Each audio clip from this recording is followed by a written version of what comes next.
ഈശോ മിശിഹായ്ക്ക് സ്തുതിയായിരിക്കട്ടെ. പരിശുദ്ധ കന്യകമറിയത്തോടൊപ്പം 365 ദിവസം നമുക്ക് ഒരുമിച്ച് യാത്ര ചെയ്യാം. മാർച്ച് 4 ലാഗാർഡിലെ പരിശുദ്ധ കന്യക.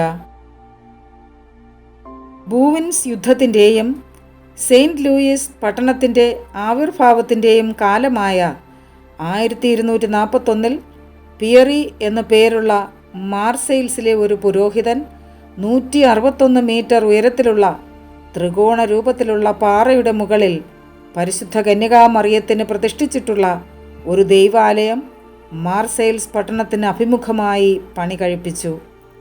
അന്ന് അതൊരു ചെറിയ പള്ളിയായിരുന്നു. ആ കുന്നുകളെ ലാഗാർഡ് എന്ന് വിളിച്ചിരുന്നതിനാൽ ആ പള്ളി ലാഗാർഡിലെ പരിശുദ്ധ കന്യക എന്ന് വിളിക്കപ്പെട്ടു. പ്രത്യക്ഷീകരണമോ അത്ഭുതങ്ങളോ അവിടെ നടന്നിട്ടില്ലെങ്കിലും ഒരു പുരോഹിതൻ്റെ ഭക്തി മാത്രമാണ് ഈ പള്ളി പണി കഴിപ്പിക്കാൻ കാരണം.